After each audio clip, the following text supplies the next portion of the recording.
Let's get started the right way. Prayer. Lord, what did Dave give us? We thank you for that. We thank you for testimony of the kid this morning. It's just good to see that you're still winning hearts, Lord. We thank you for this time together this morning, and we ask a blessing on everybody here this morning, especially of those who couldn't make it this morning. Different reasons, the world is pulling us all different directions, Lord, but we know in our hearts that you are in theirs. We ask prayer for those in need this morning. There are many. Hand of comfort, hand of healing where it is needed. We ask blessing on and prayer for travels for Cheryl and Bill. And we just ask you to come among us now as we open your word and we study and give us wisdom, understanding through the Holy Spirit. We ask this in the name of Jesus Christ. Amen. Amen. Okay. Who wrote that up there? I gotta know. Maybe it was one of the kids, I don't know. Dare to be a Daniel. Oh, we are starting Daniel today.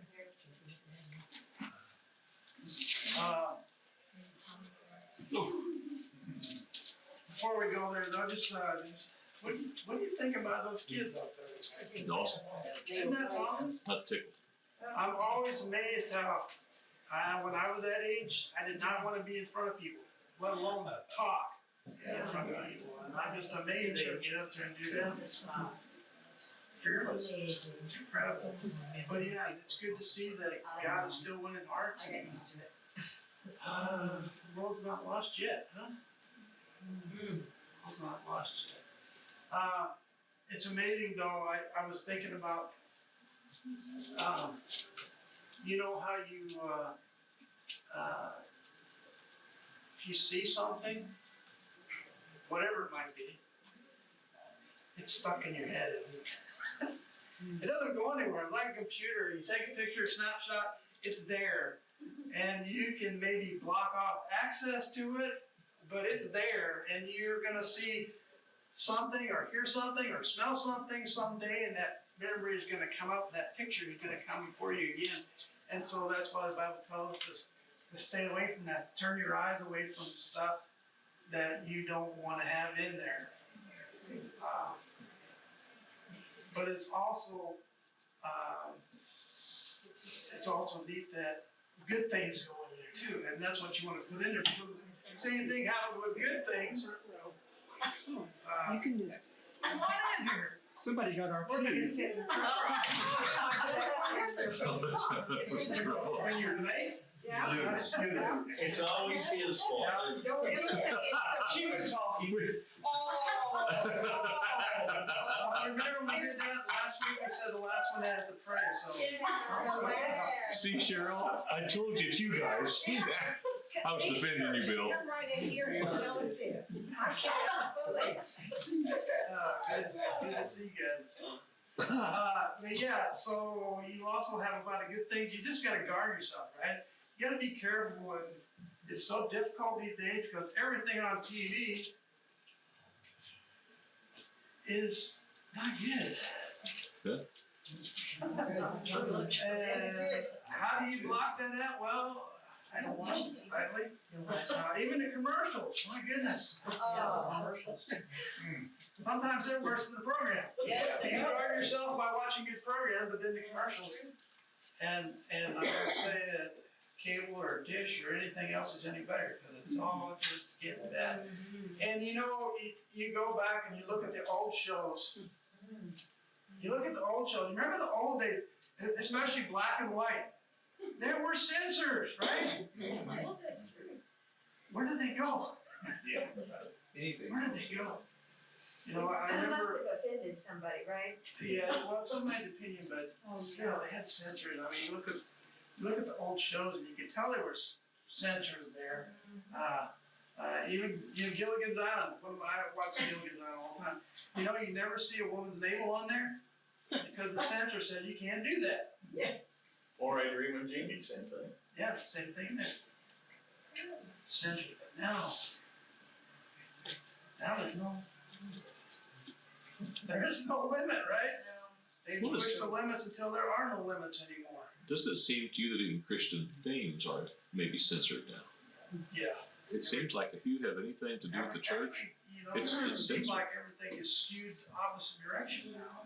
What bothers me is evidently it's okay to shoot and kill somebody, but don't be trying to censor anything or anything like that. That's right. No Christian values, no. But That's what they're saying. That's what bothers me. Yeah, me Yes. too. They build statues to the criminals. They do, yes, they do. That's right. And we have to make a conscious effort to guard ourselves against that, don't we? And it's not easy, yes, ma'am? Several years ago now, do you remember that Jack and Teresa Brown, there were two little boys that got out on the ice and they fell through and they were instrumental. Of course, they called 911, but they instrumental in saving those boys' lives. You know, one of them died, I guess. And anyway, they were interviewed by, who was it, which channel? I don't want to say it. Probably Channel 3, I'm not sure. Yeah. But anyway, they told us later, they cut out a bunch of stuff, the Christian related stuff that Jack said. They just blacked it out. Yeah, that's unfortunate. But yeah, it's happened and it's gonna continue to happen. That's what we talked about last week at that magazine that I showed you. I mean, it's in there, it's a trend that's going and deconstructionism, they call it. Okay. But there are good things, and that was a good thing this morning. I was proud of those kids. Okay, here we go with Daniel. Studying for Daniel, I was quite surprised. I shouldn't have been, but I was quite surprised. I opened my commentary, pretty short, because it's pretty much plain language, isn't it? If you started reading it, Daniel is, To your date. this is it, man. Yeah, And the that's first, I think the first 7 chapters are basically historical stuff. Then we get into the prophecies, but, yeah, pretty straightforward stuff. So, a lot of this first stuff we're just gonna pretty much be reading through, but give a little background to find out who this guy Daniel is. First off, you know, when we think of Daniel, when we think of the prophets, especially the greater prophets, we think of them as old, gray-headed, bearded guys, right? How old was Daniel? 15 He was or like, 16. he was a teenager when he was Yes. taken. And the way that came about, a little bit of history, you know, of course we read in Kings that they had good kings and they had bad kings. And they had a string of bad kings. And the Assyrians came and wiped out what was called Israel, the 10 tribes to the north. They were no more, scattered everywhere, leaving only Judah as God's chosen people. They too had good kings and bad kings. Bad kings, and as a nation, brought judgment against themselves. And that's what we see here in Daniel. Judah was already under tribute to Egypt. They were basically a conquered people, and they were paying tribute to Egypt. And it was under, you can go back to Kings, I think it was during the reign of Jehoiakim, was the king at the time. And what happened was,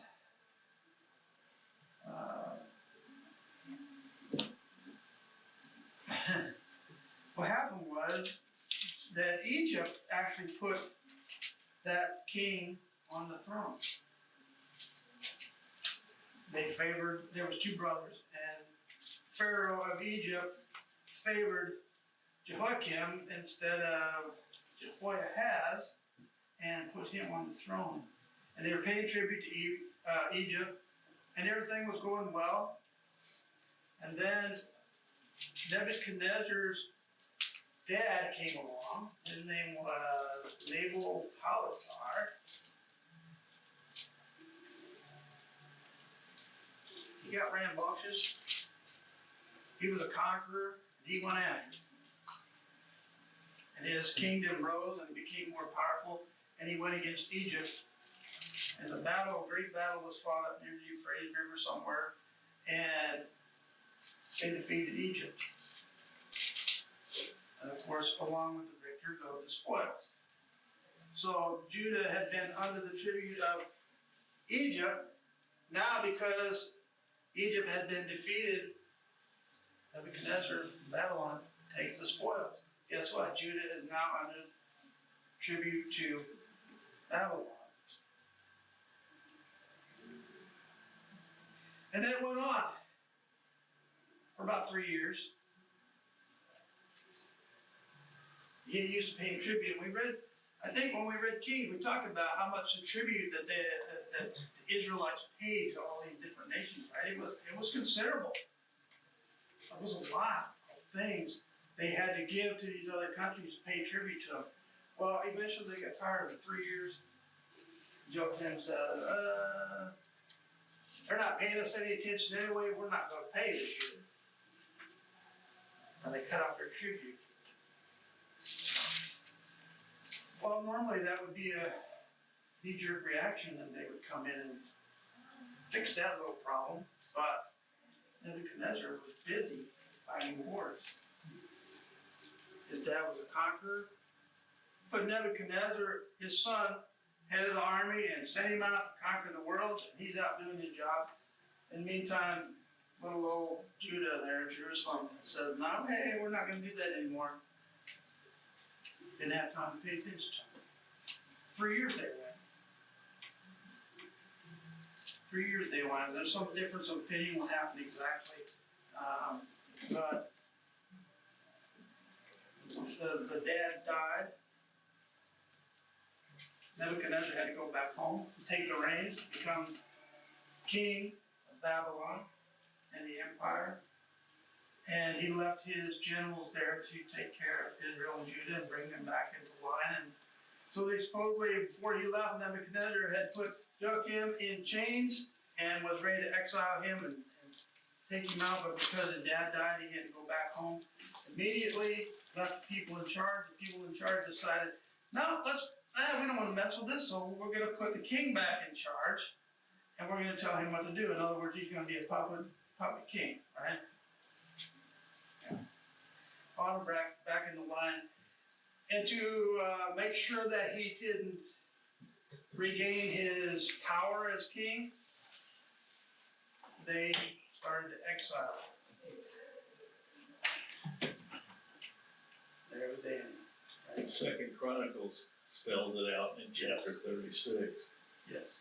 And Second Chronicles is also. they just kept defying the Lord is what they did. And he finally said, enough's enough, take your punishment. But you can always return if you return to the right way of life. That's right.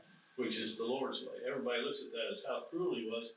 He told them, I mean, not he, but the people who prophesied what was to happen, brought messages, and they were ignored.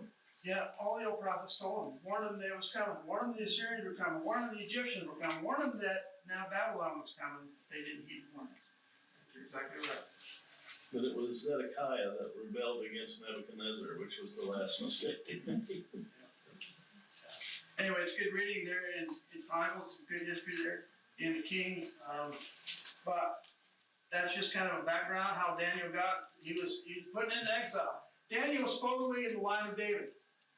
He was one of the royal descendants. And of course, if you're gonna exile people, you want to take the powerful, influential people, right? And so naturally, they sought the princes, they sought the nobles, they sought the royal line, they sought the wealthy, the poor peasants.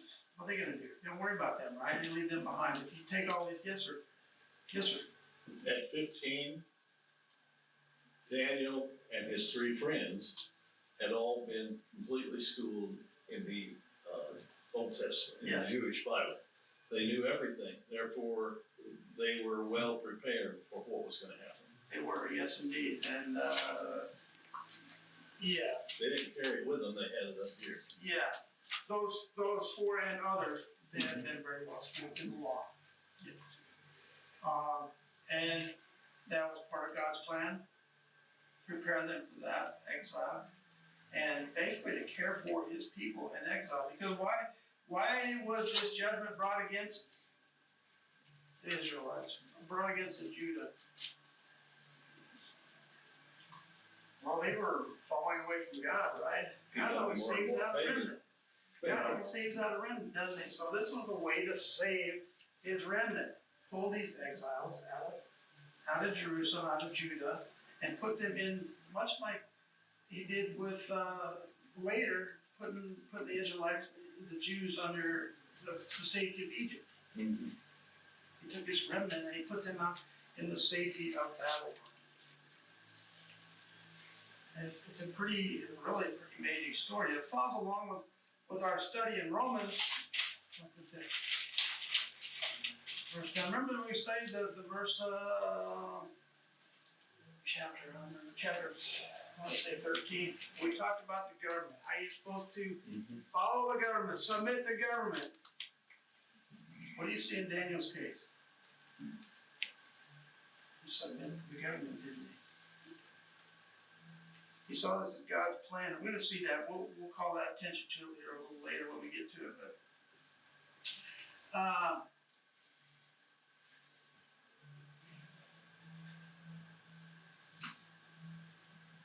one of the notes here, just the beginning of the study of Daniel says, prominent above every other theme in the book of Daniel is God's sovereign control over the affairs of all rulers and nations, and their final replacement with the true king.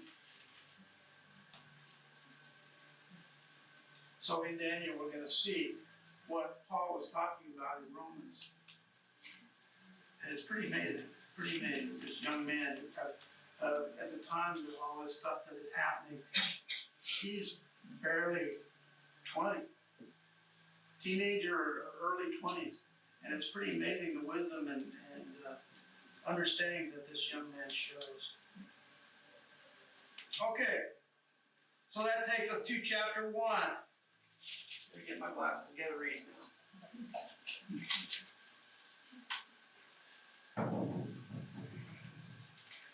Sir. When he refuses to eat the king's food, it's not that they were vegans or vegetarians. It's that the king's food was sacrificed to the idols of Babylon. And that's why they couldn't eat that meat. Because, even the Jews took the best cuts to sacrifice. And so that's why he wouldn't eat the meat. That's true. I Let's see. argued that with vegetarians. And they said that's correct. He did.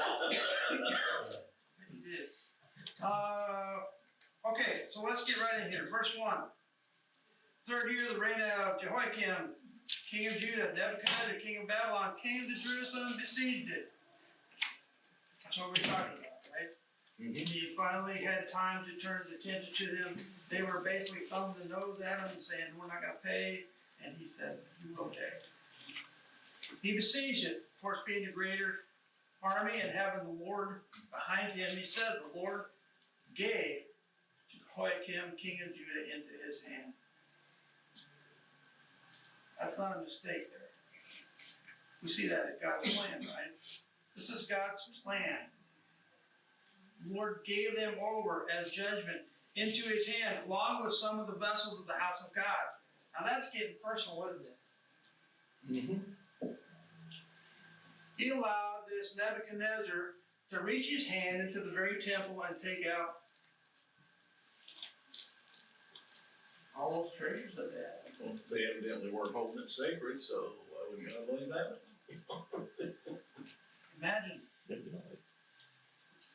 Imagine the wealth that was hauled out of there.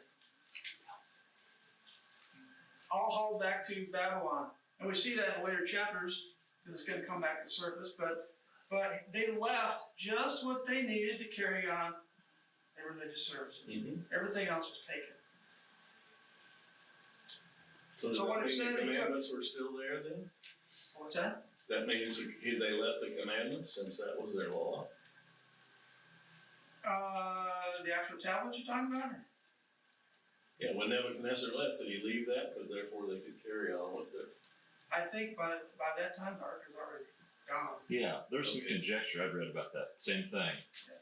The ark had been moved. The ark is already gone. 'Cause You know, it's a big deal. It's in Ethiopia. Yeah, And actually, the count, and that's what I think Kevin's talking about, that it could be there. Yeah, It and may very well be. yeah, I was surprised years ago to find out that, yeah, when they built the temple, the Holy of Holies was empty. The Ark was gone. It's like, huh. Okay.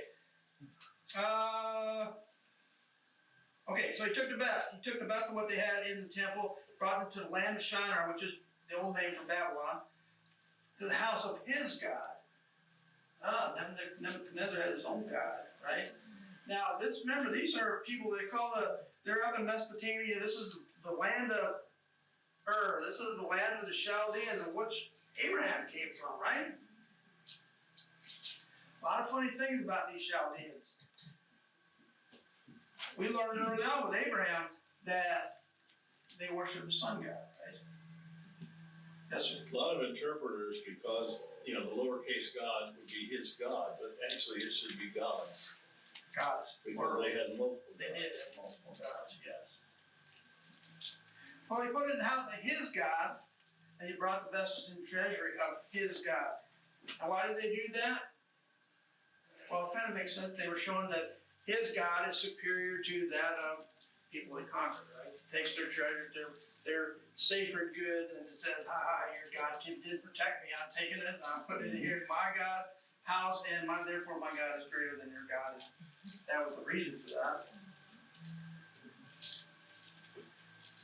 So then the king ordered Ashpenaz, the chief of his officials, to bring in some of the sons of Israel, including some of the royal family and the nobles, youths, teenagers, in whom was no defect, who were good looking, showing intelligence in every branch of wisdom, endowing with understanding and discerning knowledge, who had ability for serving the king's court. And he ordered him to teach them the literature and language of Chaldeans. Which was Aramaic. Aramaic. Now, there are these young men, because they only took men, from what I deciphered, and he's going to put them in the service to the king's court. Well, you don't take dummies, right? You Yeah, take the best. I would have been out of If you luck. have your, I would have been safe too, but you want the best. So they, actually put a pretty good load on this guy's shoulder to pick out the best ones. And they were to be put in the service of the king's court. Basically, what he says here, he ordered them to teach them the literature and language of the Chaldeans. In short, this was a brainwashing. I want you to brainwash these guys. I want you to dissolve away any of that mosaic stuff that they've got in their head. And I want you to teach them my God, and I want you to teach them my way of religion, and that I am the Almighty King, and I want you to teach them all that stuff. Brainwash them. And the king appointed for them daily ration from the king's choice food and from the wine which he drank, and he appointed that they should be educated 3 years. 3 years. Now see, that wouldn't work for me, because it would have taken longer than 3 years to learn all that stuff. But he had the brightest. Yeah, at the end of which they were to enter the king's personal service. Note there, personal service. This means they're going to be served in court, right? What about, some of the translations say he ordered the chief of the eunuchs. Chief of the eunuchs. Yes. And the commentator that I read said, you know what a eunuch is. I don't need to describe that to you. A lot of times, a eunuch is just a high official, not necessarily one who's been altered. Let's put it that way. But yeah, he put him in under the command of this eunuch, this chief official. Was there a question about that? Well, I would assume if he was a chief eunuch, that all of these young men, Became eunuchs? well, that's a possibility. isn't it? Possibility.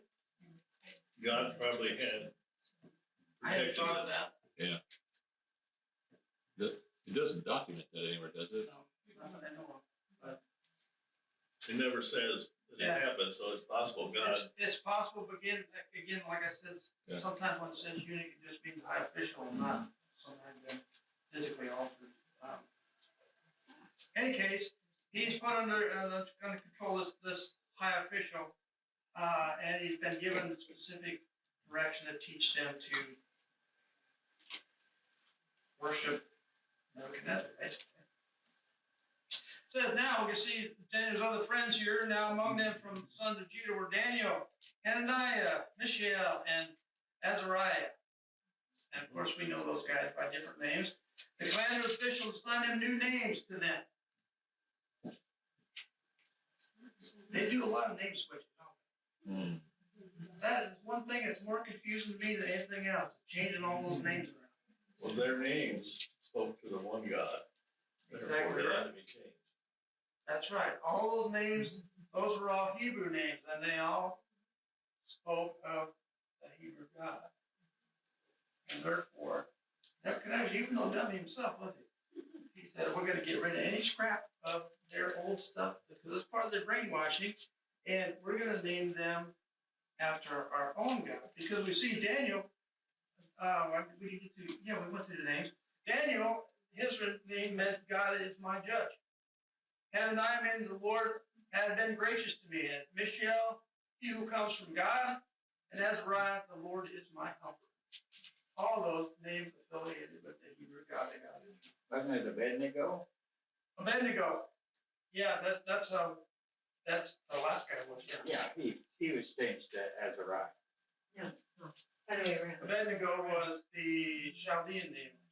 Or no, I think we get to that in the next verse. Then the commander of fish assigned new names to them. And to Daniel, he assigned the name Belteshazzar, Hananiah, Shadrach, to Mishael, Meshach, and to Azariah, Abednego. So they got their names changed. Now, these are all Chaldean names. Belteshazzar means treasure of Bel. Bel was their god. Bel was, and there's, I tried to look up, see who Bel was. He was their main The God. Chaldean, he was, I think he was a sun god. I don't know, but he was, commentator just said he was their Baal. He was their one that they worshipped was Bel. And then there was, of course, others that they worshipped as well. Shadrach was called Shadrach because he inspiration of the sun, which again pertains to Bel being sun god. Yeah, we talked about that way back in Genesis when Abraham was living in the Chaldeans. Abraham had knowledge. He remember he said he looked around and he saw everything and he knew that there was this greater being, that there was this creator that created everything. But he related it to their sun god. And it wasn't until God called him and yanked him away from all that he came to realize the true God. Meshach, Chaldean name, he who belongs to the goddess Shishak. You know what? Whenever they have false gods, there's always, seems like there's always male and female version, right? That was the female version. And then Abednego, servant of Nebo. I'm not sure who Nebo was. He's just another one of those false gods. So you can see how that's going to work. Not only, even my name is being changed, so I don't even equate myself with this Hebrew God anymore. But now I am under this new management. Well, that's that obey from Romans, obey the Yeah. law. So he accepted that in outer appearance, but in his mind, he was still dead. Yeah, we're going to see that here in this next verse because I thought this was remarkable considering what we just read in Romans. Verse 8 goes on, but Daniel made up his mind that he would not defile himself with the king's choice food or with the wine which he drank. And as Bill said, think of the Jewish people and what they ate. Their food was simple, wasn't it?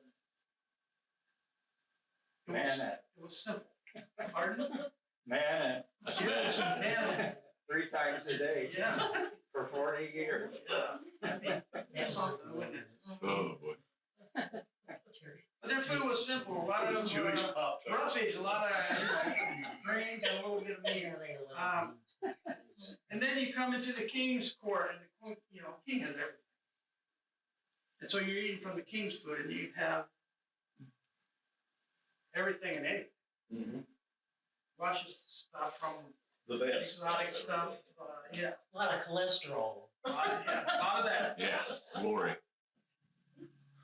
So Daniel says, here's this young man. Now remember, this guy's only, a Less teenager, than 20 20. Yeah. 20 years old. He made up his mind. He's going to defy the king. And how does he do that? Look, because this is pretty important. He sought permission. I thought that was important. In following with our study in Romans. Submit to the government. Here, he doesn't go in and is defiant and say, I'm not going to do it. No. He's a godly man. He sought permission from the commander. And you know what? When he does that, the hand of God comes into play, doesn't it? God grants him that request. It's just like you can just see God twisting Nebuchadnezzar's, or not Nebuchadnezzar, but the official's arm and saying, oh yeah, Daniel, anything you want. Because it's in accordance with what God has planned. And the important lesson is, we see Daniel was consistent in first asking God, how do I deal with this? And God gave him the correct way to go about it. Yes, And therefore it was granted. yes. It reminds you of David, doesn't it? That was the difference between David and a lot of the kings that were not successful. The first thing David was, he went and asked the Lord, what do I do here? And that's what separated David and made him such that he walked with God and he talked to him. So he sought permission from the commander of the official that he might not defile himself. And then verse 9 tells you, see God's hand right here. Now God granted Daniel favor and compassion to the side of the commander of officials. Which You know- might answer the questions about the unit thing. Yeah, kind of looked The out for him. official said, no, let's don't Kind of do looked out it. for him. Every time I read this, I think of the story of Joseph. Because it kind of follows the same lines, doesn't it?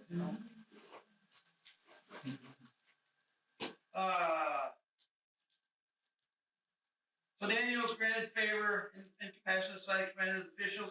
And the commander of the officials said to Daniel, I'll do it, but I'm a little leery. I'm not sure what the king's going to say about this. I'm afraid, Lord, my king has appointed your food and your drink. And basically, he's told me what I should do.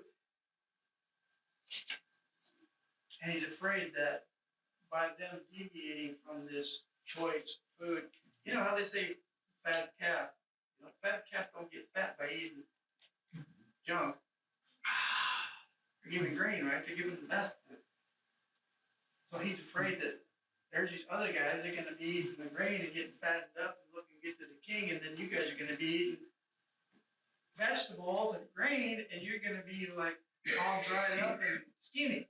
The king's not going to like that. Why should you see your face looking more haggard than the youths who are your own age? And then you would make me forfeit my head to the king, as will roll.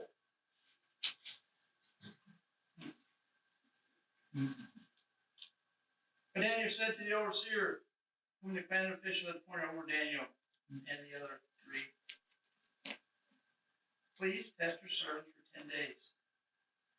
And let us be given some vegetables to eat. And vegetables there, the commentators say, doesn't necessarily mean, cucumbers and all that good stuff, but what they were used to eating. Grain, wheat, barley, oats. So give us what we were used to eating and water. It will be good. Now, the funny thing about wine, you always read about them drinking wine all the time back then, right? There's a good reason for that. It wasn't wine as we consider wine today. It was diluted wine, and the way they did back then, because they had to get their water wherever they could get it. Typhoid. And it wasn't always the cleanest water. And so the wine was a source of disinfecting the water so they could drink it and not get sick. And so that's what they're used to drinking. water that's been disinfected with wine. It just barely has a taste of wine in it, but the alcohol in the wine kills the bugs. So that's what they're gonna get here. Not the heavy wine that these other guys get drinking. Then let your appearance be observed in your presence in the appearance of the youths for eating the choice foods. And then you decide. And so this guy is official, he listened to them because God is whispering in his ear and says, yeah, that's what you want to do. And he tested them for 10 days. At the end of 10 days, their appearance seemed better. And they were fatter than all the youths had been eating the king's choice food. How can that be? Well, one commentary went so far to say this is a good lesson in indulgence, right? Indulgence, we have a hard time turning away from good stuff, don't we? I resemble that remark. I've never seen a fat vegetarian. A fat what? Vegetarian. Oh, yeah. I don't think I don't know. Guess you eat a lot of fruit. I don't know. Anyway, yeah, so it's a kind of lesson in indulgence. Here are these guys who have been feasting on all this heavy food from the king. They're not as presentable to the king as these healthy looking guys, spry looking guys. So it says, so the overseer continued to withhold their choice food and wine they were drinking, kept giving them vegetables. Well, makes sense, right? See success, you see these are the choice men of the whole group, and they're turning out to even look better because of this change in diet. So he's like, yeah, I think I'm pretty safe in continuing, so he does. He says, as for these 4 youths, God gave them knowledge and intelligence in every branch of literature and wisdom. Wow. In short, they got some of the Holy Spirit, didn't they? You got the Holy Spirit, the Spirit of knowledge and wisdom. And it was a discerning spirit, wasn't it? So all this brainwashing wasn't going to work because the Spirit is there. And that's how God protected them there. And we see that becomes important here. Daniel even understood all kinds of visions and dreams. That was pretty important in those days. Remember, we kind of talked about that. I was trying to remember what the context we talked about it, but I think it was back again in Abraham's days. Dreams meant a lot of things to people, and there were books to interpret dreams, and there were people who wrote those books and people who taught those books, and it was a big thing, dream interpretation, and still is, I guess. I don't know. People still trying to interpret dreams. So God gave Daniel this wisdom in interpreting dreams. Pretty important thing, as we're going to see. At the end of the days, while the king had specified, or at the end of 3 years, commander presented the guys to Nebuchadnezzar. Big days here. And they all put on their vest, and they all put oil on their head, comb their hair, and then they all come in presence of Almighty King Nebuchadnezzar. And it's kind of like, I guess it would be kind of like the male version of a beauty contest, right? They all come before Nebuchadnezzar, he's going to pick out the ones that he likes. And not just going to go and pick them by their looks, but he's asking questions, right? This is, you got to just look good, but you got to be smart. You got to have some talent. Well, they asked Miss America a question.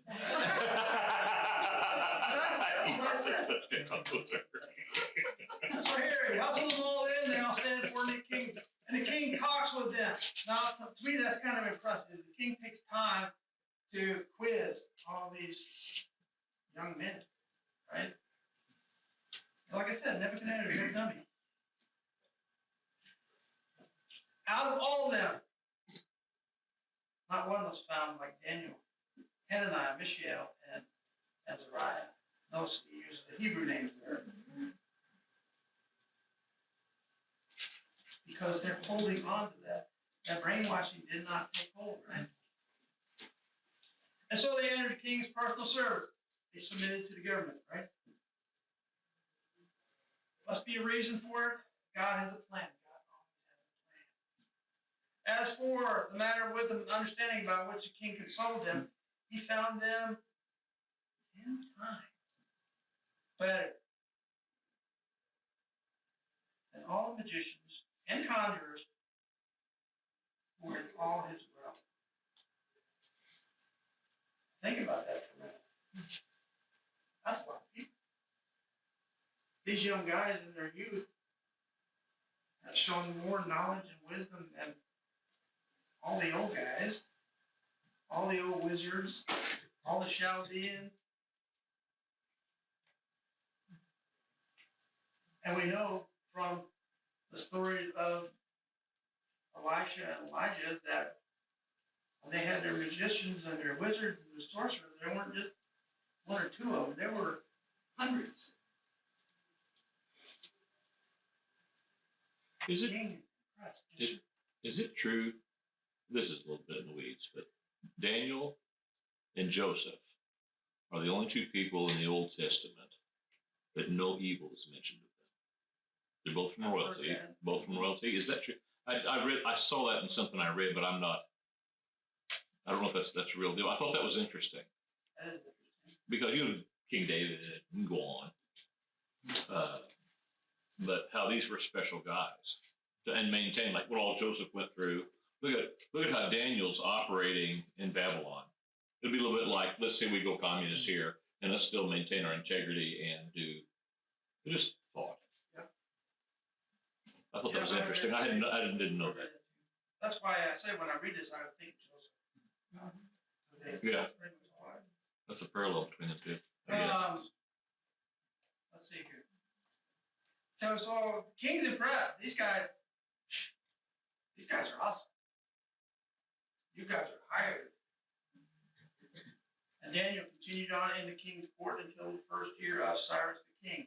You realize that is Cyrus the king is the one who defeated the Babylonians, he's Persian. He's the one that got, Nebuchadnezzar got a big head. He said, fooey on the God of Israel, and started to oppose him. And God raised up another king, Cyrus, and came in and defeated the Babylonians to protect his remnant that he had saved. So Daniel stayed on through the whole reign of Nebuchadnezzar as his confidant, as they say. Pretty important position. And again, as I said, just like Joseph, right? And we're going to see in chapter 2 that he, by performing God's miracle here in front of the king, that he is actually made second only to Nebuchadnezzar himself. Exactly like Joseph. Hmm. Yes, ma'am. The one thing that really intrigued me in the study of this this week was, it just pointed out to me, whenever Daniel then took on this, during this changing, of saying, I'm not going to eat this, but how he did it, his gentleness and kindness on permission, was also another thought to me on how he went to God, like you said, first, and God showed him not just to interpret the prayer, because in all my youth of reading all of this over and over, pointed out to me here was, he asked for God to show him the prayer. Yeah. And I just went over all my years of reading this, just passed right on over that and got to Me the too. other. So then, this time in the study, I was just like an epiphany of going. So Daniel then approached the Nebuchadnezzar, and he says, okay, I am now prepared not to just interpret your dream, I want to tell you your dream. Oh my gosh, it was just like to me, oh God, you are so, in the study, wasn't it just That's why I huge? say it's a miracle. Yes. So, Something that could not be Yeah. done. Yeah. and so then, of course, Nebuchadnezzar was shrewd and smart too. And then, to me, I can just hear him saying yes to all of the have had high authority in him with magicians and astronomers and everything, and he said, hey, I can tell now, all these years that you had the gravy boat, you were just telling me what I wanted to hear, and it was like, oh, look, I was giving you the answers to the question. And that's still what happens today, isn't it? Yeah, so to me, in this life application, that part that you just said is them going to God first. Not only do we need to say this part of the question, the answers, we're saying, oh, God, show us the dream. That's very good. Jeopardy. And boy, I would like to continue, but we run out of time, so, No, yeah. We'll put a marker there at chapter 2 for exciting continuation next week. we'll have to watch. See, I wish if I could show previews, that'd be awesome. Yeah, wouldn't it? You can read ahead and get your own preview, but yeah, good stuff. And it's pretty amazing stuff. And so now, we need to dismiss, and again, offer the opportunity to someone, if they'd like to pray, dismiss us.